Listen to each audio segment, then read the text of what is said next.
Aujourd'hui, on a rendez-vous à l'appartement 4 de Sony pour découvrir la PlayStation 4.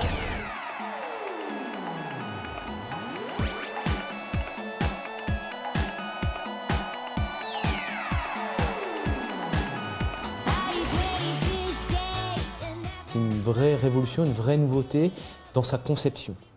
C'est la première fois que PlayStation va aussi loin dans le développement et va surtout impliquer les développeurs.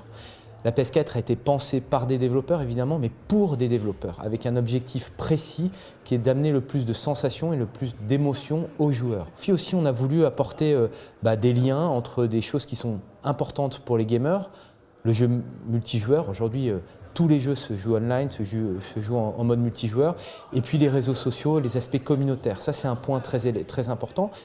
Et puis, il y a un élément aussi qui est très important, c'est le lien avec l'écosystème PlayStation, l'écosystème global de l'électronique, puisqu'on va créer un lien très fort entre les tablettes, entre les smartphones et la PS4, avec l'objectif finalement d'emmener sa PS4 dans sa poche, sur la manette. Donc on a voulu faire une sorte, c'est un terme un peu bizarre, mais une sorte de révolution dans la continuité. C'est un peu paradoxal, mais c'est vraiment ce qui a été important pour nous.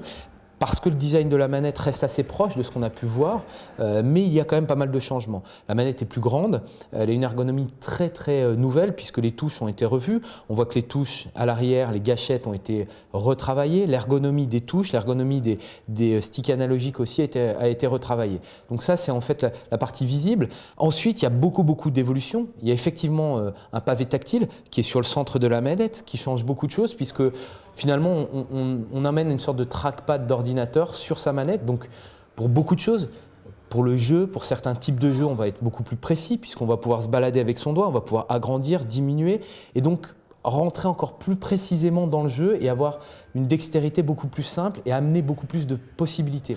Mais c'est aussi l'arrivée de petits détails mais qui sont importants pour les gamers. Un haut-parleur sur la manette, une prise jack qui permet tout de suite de relier son écouteur. On a voulu aussi simplifier la vie des utilisateurs, simplifier la vie de nos consommateurs. Et puis effectivement, il y a cette barre lumineuse sur la console qui est pas sans rappeler le Move, parce que c'est important.